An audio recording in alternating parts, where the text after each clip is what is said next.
All right, one of the most important concepts when first starting to learn how to do cars is the concept of irradiation. That's just a fancy way of saying that we're creating tension in our bodies. And it's basically just isometric tension. There's two really important reasons why we want to do this. First, by creating a little bit of tension in the joint that we're trying to move, we're sending a signal to our body that we want to be able to move with control in this range of motion.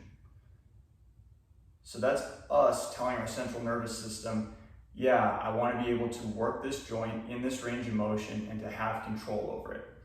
Now, the second reason we want to have some of this irradiation or tension is that we want to keep the rest of our body still. So when we're doing cars, to make them effective, I want everything else except the joint that I'm working to be still. If I'm doing this, even if it's slow and controlled, it's not a really effective way to do your cars because I'm getting movements in all sorts of other joints. So I can't really tell if there's something good going on or bad going on in the particular joint that I'm trying to work. So to do the irradiation is pretty simple. Start off, take a big deep breath through your belly, and then picture packing that air down and holding it. So start holding that tension in your stomach. Through this, you're going to take little breaths that are higher up in your chest to continue breathing through this exercise while you hold this tension in your stomach. Now, I want you to picture this tension that's in your stomach and that you're holding onto here irradiating out through the rest of your body.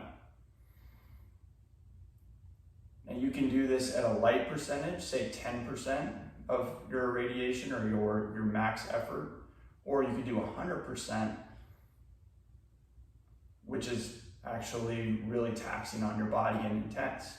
So for cars, I usually like to be about 25, 30, 40%, somewhere in there. It's not an exact science. So I want to be at, say, 30%. That's what I'm trying to get to in the rest of my body. And then, since I'm going to be moving my right shoulder, I want this to be at maybe 20%. And the reason I have more tension in the rest of my body than my shoulder is the tension throughout the rest of my body is acting as a base or a pillar. So that's keeping me still, and that 20% tension going through going through my shoulder is sending those basic signals to my central nervous system that I want to be able to move and control that range of motion. So that's irradiation. It takes a little bit of practice to get used to it at first, but after a couple sessions, it starts to feel really natural.